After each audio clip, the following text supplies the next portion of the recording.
भाग नहीं पावे। जैसे इतना कहा सो भगवान कंस कहता है लाला छोड़ कन्हैया छोड़, केसों में बड़ा दर्द हो रहा है, बड़ी पीड़ा हो रही है।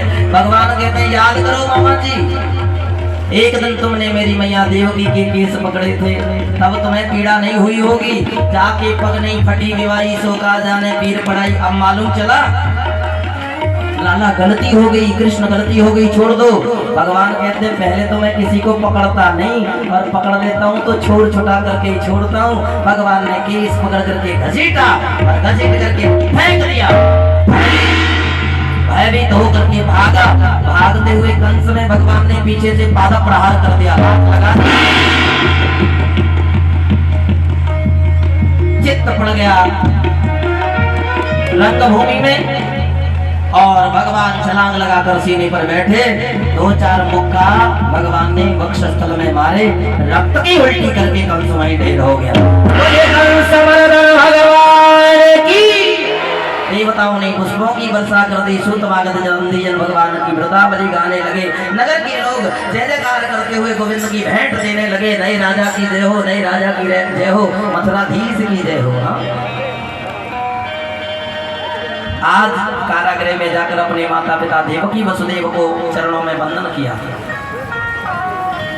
और आज भगवान कहते हैं ध्यान देना महाराज, मैं आपका अपराधी हूं, जरा ध्यान देना। भगवान कहते हैं मैं आपका अपराधी हूं, जो बालक समर्थ होते हुए भी अपने माता पिता की सेवा नहीं करता, उनको धन से अन्न से पुष्ट नहीं करता, वो व्यक्ति मरने के बाद प्रेत बन करके अपने मांस को स्वयं खाता है। प्रेम से बोलो।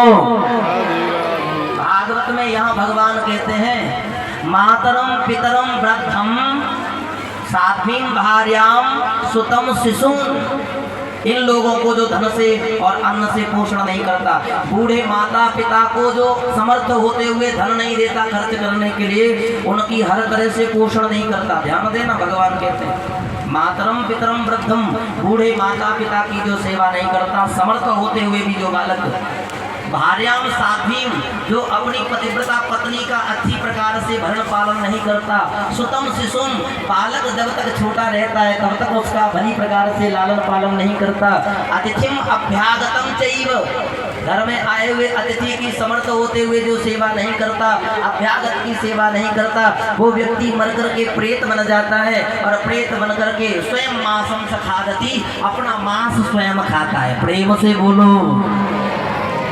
ये कथा ज्ञान यज्ञ है।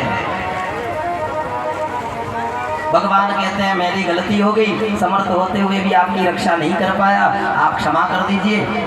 आज माता पिता देवकी वसुदेव को मुक्त किया, और अपने नाना देवक को मुक्त किया कारागृह से, और अपने जो बड़े नाना हैं उग्रसेन कंस के पिताजी, उनको पुनः छौर कर्म दाढ़ी इत्यादि बढ़ गए थे जेल में कैदी की तरह से, तो उनको बड़े सुंदर छौर कर्म इत्यादि करा करके पुनः आज गर्गाचार्य जी के द्वारा मथुराधीश के पद पर अभिषेक किया उग्रसेन जी का। उग्रसेन कहते हैं लाला तू ही राजा हो जा। भगवान कहते हैं आप राजा बने रहो, आपके कार्यवाहक के रूप में हम आपकी रक्षा करेंगे, चिंता की बात नहीं। बाबा नंद ने कहा लाला यहाँ तो काम तो है गया, चले तेरी मैया चिंता कर रही होगी। भगवान ने बाबा नंद को ब्रजवासियों को राजकोष से भेंट देकर विदा कर दिया। लौट कर आए, भगवान नहीं आए हैं, तो मैया ने बाबा नंद को बहुत बुरा भला कहा। मैंने कहा था साथ लेकर मेरे लाला को आना, मुझे पता था वो नहीं आएगा। मैया ने तो अन्न जल ग्रहण किया ही नहीं। संसार का कोई व्यक्ति, साधारण व्यक्ति हमारे घर पुत्र बन करके आता है तो बड़ी ममता हो जाती है। जरा सा बुखार आ जाए, सिर में दर्द होने लगे, बाहर कहीं चले जाएं, दिन में 10 बार फोन करके पूछते हैं और तबीयत कैसी है। जहाँ पूर्ण ब्रह्म परमात्मा नारायण स्वयं जिसका पुत्र बन करके आया हो, जिसके आंगन में, जिसके आंचल में, जिसकी गोद में खेला हो, उस मैया यशोदा की पीड़ा का कोई क्या वर्णन करेगा, उसकी हृदय की वेदना कोई क्या समझे।